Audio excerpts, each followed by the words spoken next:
have Rohit Jayanti with us. So Rohit will be giving a talk on geometry grounded segment matching for robust robot perception.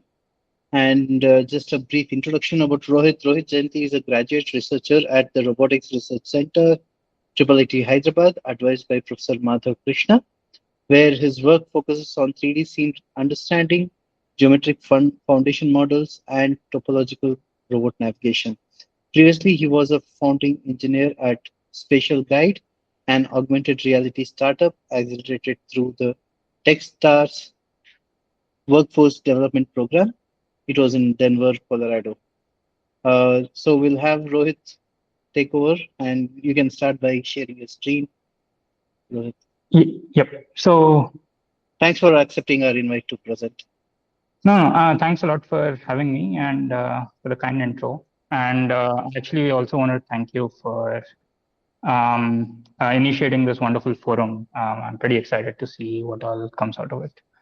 So I'll start my talk. So the focus of my talk will essentially be about geometry grounded methods, specifically for segment matching and how that enables key downstream tasks that are of interest to us. And this is work done primarily at RRC IIIT Hyderabad, but also in collaboration with collaborators from Uni Heidelberg and also MVZUAI. So broadly, the way that I'll format or the way that I'll go through this is that I'll motivate why segment matching is a thing in the first place. One of the primary contributions of our work was to show that this is indeed a task that is of importance. And secondly, we also want to delve into why wide baseline segment matching in particular, because it seems like a very pointed niche thing to do. And then obviously, of course, why or where current methods fail. I'll lead with a little bit of background as well, just for the broader audience. Yeah, and then I'll essentially cover our method and then the downstream tasks that are enabled by the artifact that we have essentially stood up.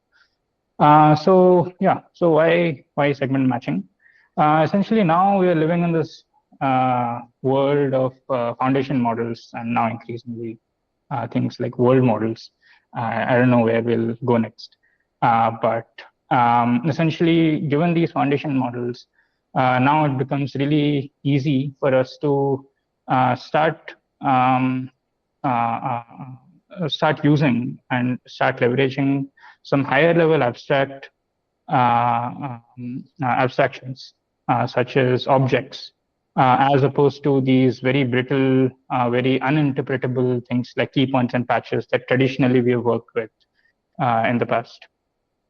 And it's not just a thing. It's not just about abstraction or getting to semantically richer things, but also these representations are also more robust to occlusion, and in general, it's a more natural way to also enable our robots. So I can't really tell a robot to go to a certain point in XYZ meters as a human, but I can tell it to go to a certain room and fetch me a certain object.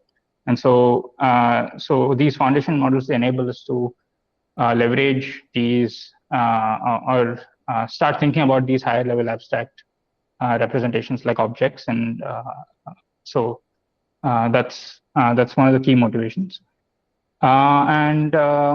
Segment matching then, segments then become important atomic points or atomic paths of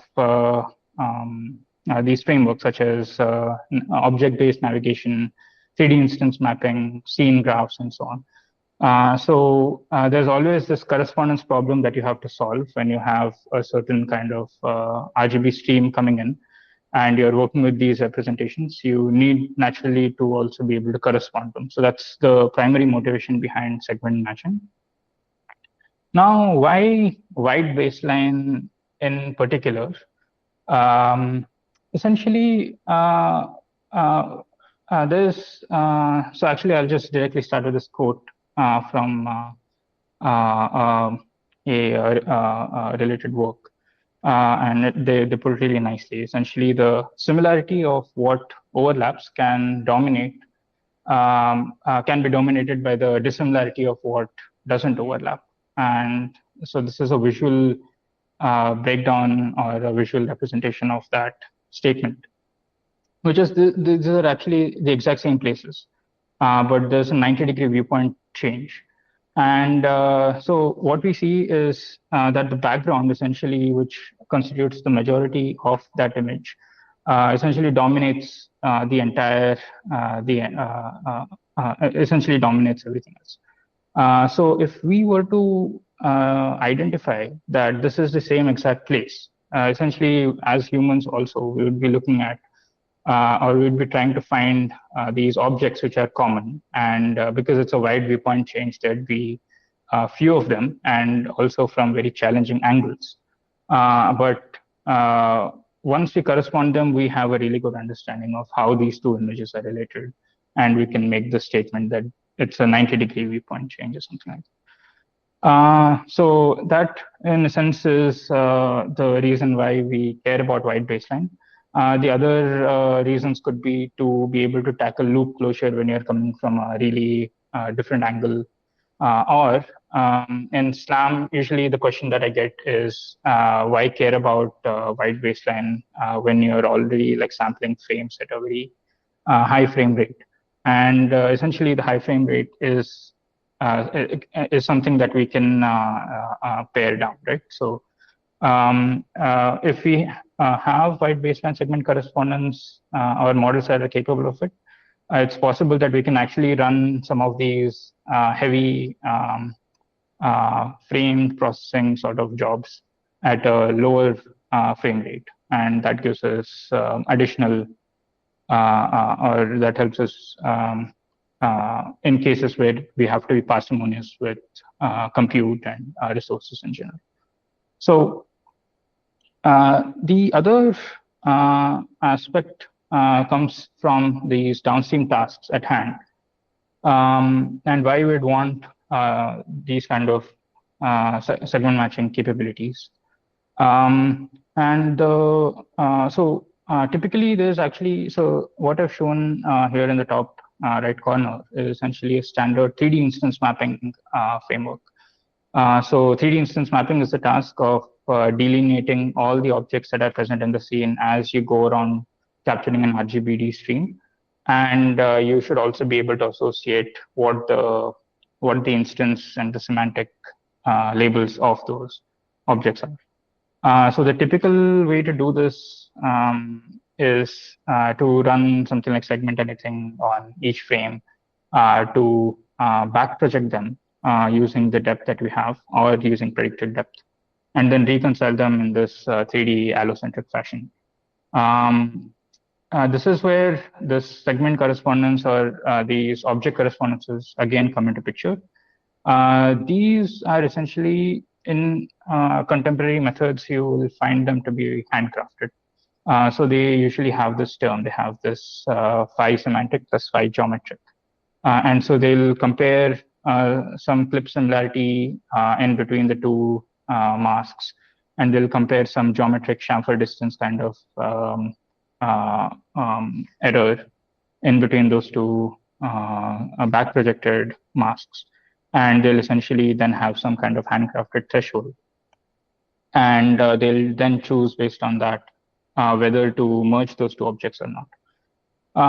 So there's a few problems. One is this kind of semantic similarity, like clip similarity, especially say in a case such as this, where you have two identical looking chairs. You're essentially asking the model to distinguish between two very identical looking objects. And this is usually something that clip cannot handle. And so you will find most of the failure modes for these contemporary 3D instance mapping tasks to fail on these kind of cases. The other problem is that this geometric similarity term isn't something that you can parallelize, mainly because you have point clouds of different a number of points essentially. So it's a slow part of the algorithm. So the question we can then, or the question that naturally emerges is, can we have features? Can we have these rich features that already capture this kind of context that we want? So to be able to delineate between multiple repeating instances, and also have some kind of spatial context. And if we were to then just drop this particular term, and we could just then go with our new feature similarity, which has this context.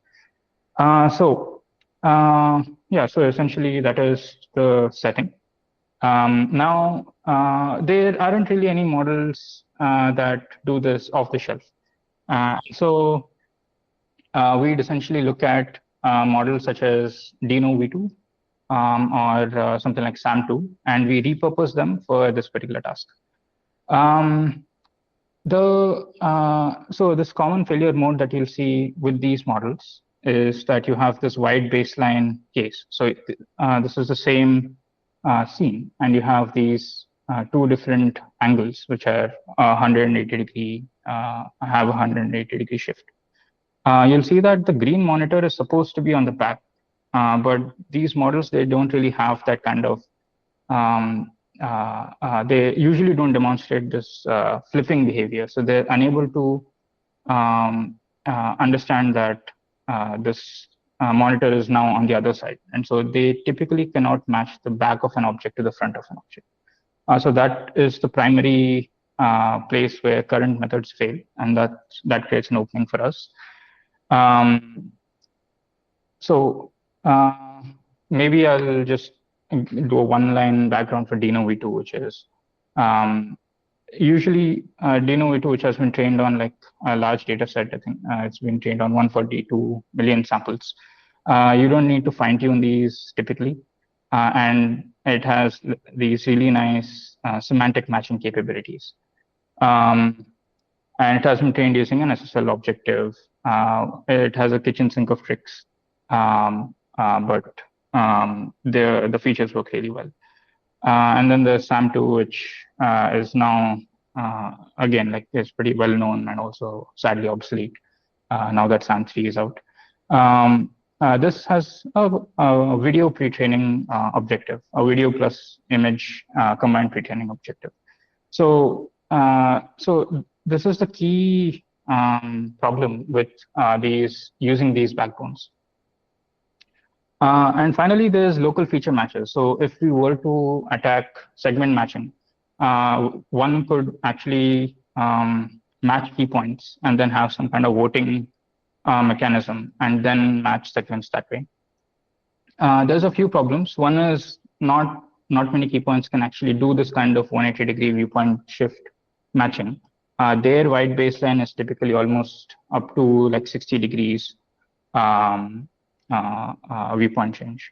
The other problem is coverage. So you can't expect these local features to fall on all parts of the image because key points generally have these very specific requirements. They need to be on repeatable points, salient points, so to speak. So that's where this new breed of models came out, where they had this, they somehow baked in, or they essentially baked in multi-view geometry into the pre-training itself. So Croco, so it all started with Croco, or to a good extent, where rather than, so a typical masked image modeling objective is where you mask a certain image and then you try to learn to predict the unmasked patches. But here the setting is slightly different. You mask one image, but you show the model the same object from a different viewpoint, and then you ask it to complete the original viewpoint. And so you can actually typically dial up the masking to a greater degree. So you can, they in fact go up to 90% masking during training. And now what the model is forced to is it's forced to learn this multi-view geometry inherently. And so there's a slew of models then that have been built on top of Croco. So there's Duster, where they um, reuse reuse the Croco's encoder and decoder and stick two heads on top of it. And they essentially learn to regress point maps directly. So there's no other intermediate task. There's no other intermediate representation. It's what matters. It's essentially just two images, and then you directly get the reconstructed point clouds registered in the same reference frame. So both heads, they in fact have been trained to predict these point clouds or point maps in the same coordinate frame, which is the coordinate from the first image. Um, and the next model that came on top of this essentially extended this further. So there's a few problems with just predicting point maps, which is that you lack some Rohit, amount of. you just wanted to give a heads up. Yep. You Mhm. have around 6 minutes. Yeah, I should be able Yeah. to wrap up. Okay, Yeah, go. I realize. Yeah. Thanks. So yeah. So essentially, you have this. Uh, yeah. So you essentially have you lose out on precision. So it Duster wasn't really great at visual localization. But having added a local feature head on top of master, on top of Duster, essentially helps in this really precise matching. Mainly because now you're formulating it as this classification problem as opposed to a regression problem, and those tend to be a little more robust. So that's the main background. So to come to our model, essentially, what we figured out was what we're trying to do at first was, can we actually reuse master's local features, and can those become the features that we want? And the answer was actually no. These actually tended to be very poor, and I'll show the quantitative results in the next slide. But uh, what we did then figure out was that there was no other way but to essentially train or fine tune these features specifically so that they're segment aligned. So that's how we set it up. So we take the patch features from master's backbone. We have a differentiable segment matching head. And then we formulate it using this entropy regularized, essentially differentiable optimal transport formulation. The primary reason why we do this is because we have two constraints. It's a one-to-one matching problem. So that is what the synchron or optimal transport enforces. And the second is not every object in one image is visible in the other image. And so we need some kind of mechanism to essentially be able to attract unmatched objects. And so that's where this dustbin comes in. We train all of these with this negative log likelihood loss. And we specifically also, we supervise on both the matched segments and the unmatched segments. And so this gives us these really good results. In fact, it's almost like 30% better than all the other competing models in AOPRC.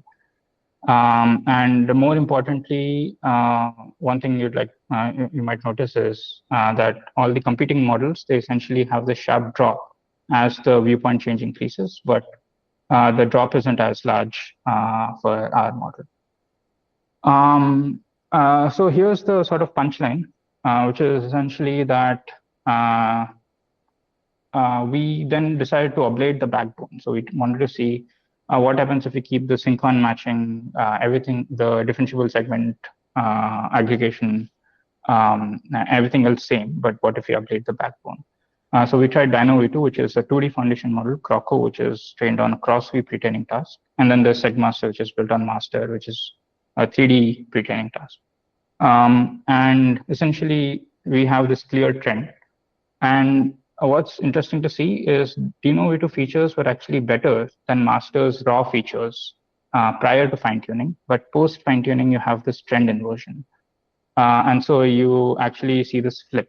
And so this really underscores the fact that we do need geometric context for this task.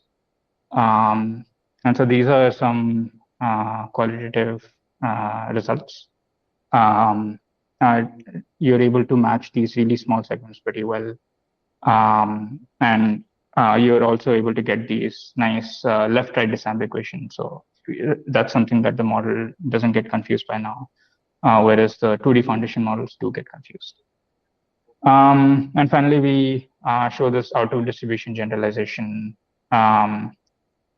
where we, in fact, train on indoor scenes, and purely by changing the one single dustbin parameter, which is a single scalar trainable parameter, we're actually using test time calibration. We're actually able to make it work on outdoor scenes. So that means that the features are actually pretty well aligned already, and so it just needs a different threshold to work on a different distribution. And finally, we motivate our model using two downstream tasks. So this is the standard contemporary 3D instance mapping pipeline that I was talking about. So what all we did was simply replaced the two terms that I showed in one of the earlier slides, the semantic and the geometric similarity, with our feature similarity. And so you get this immediate performance boost. So it's almost, again, like a 30% AP improvement, purely by just changing the front end.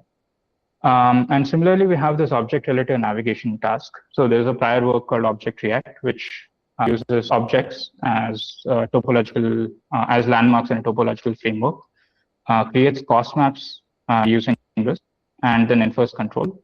Again, the Object React uses DINOv2 to solve for segment correspondencies, whereas our model just simply plugs into this particular front end again and gives you like a 30%, close to 30% improvement on success rate again straight away. So this is just a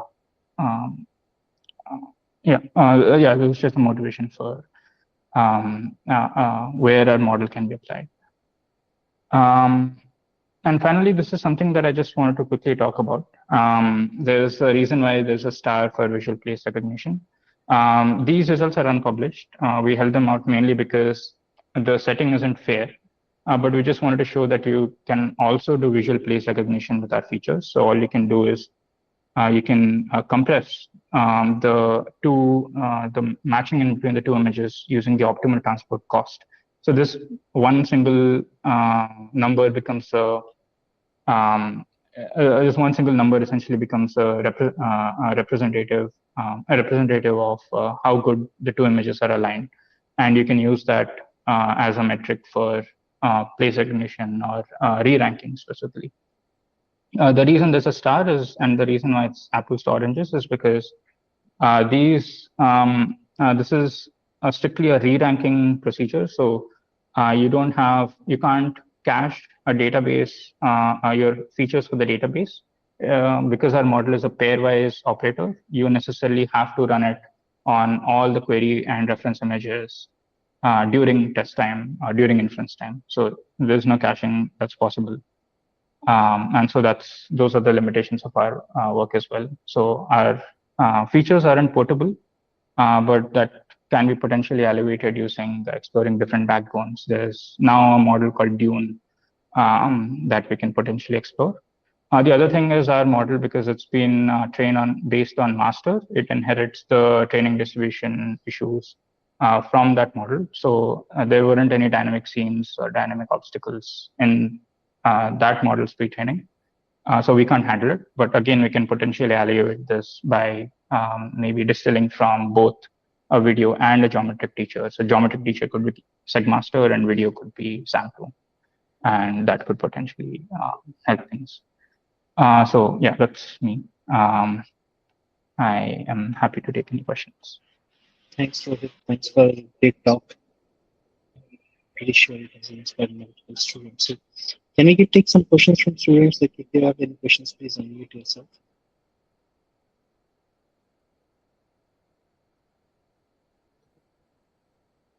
I can start with the question. So yeah, I have a question about these scenes when the scenes change even slightly, right?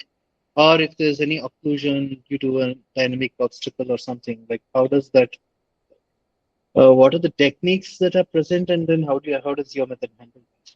Like, does it handle it first? If it does, Uh, I don't yeah, think. yeah, no, it doesn't handle explicit large dynamic obstacles. But what we have seen quite a lot of times is that the features are actually pretty good enough to so there's two kinds of occlusions. One is occlusion just because you moved as the operator, and it's able to handle these. It's able to match objects even if only a small patch of it is visible, but it cannot track moving objects. So that is a shortcoming. But if there's a new object that entered,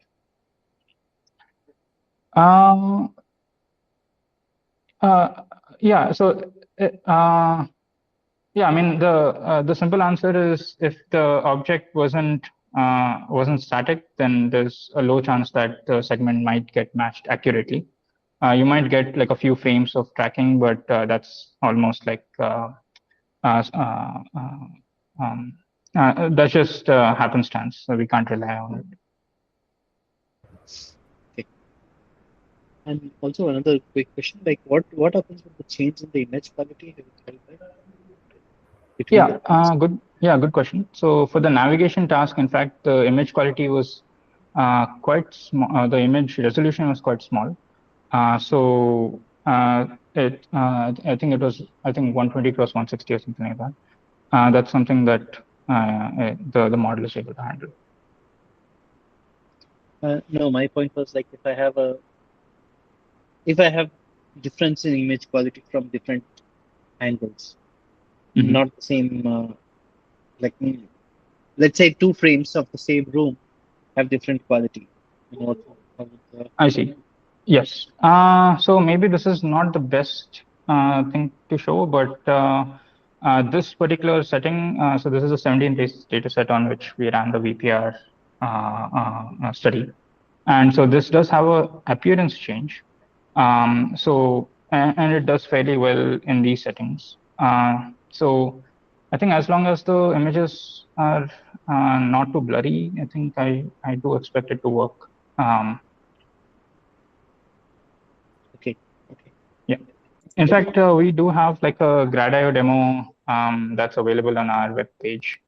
So you can quickly try out. It's possible to quickly try out uh, images in the wild. great. Thanks.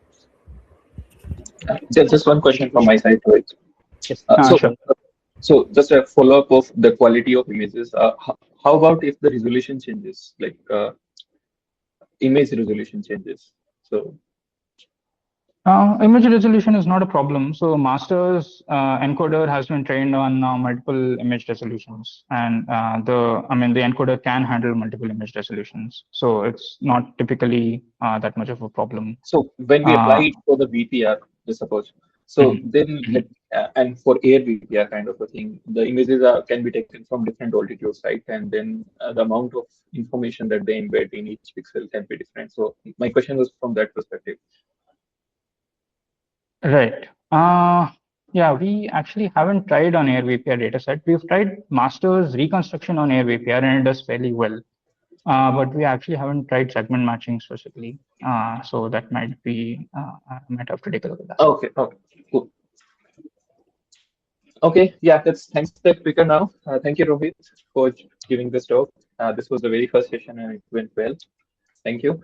I don't know if anyone else had any question. Sonal was Yes, unmuting. yes, actually Yes, maybe we can have take one one question. last question if that's Yeah, okay. sorry about that. Yogesh, Yeah. Oh, yeah. please go ahead. Like when we talk about foundation models, so I want to understand that what type of data set we are generating basically, or we are keeping for reference.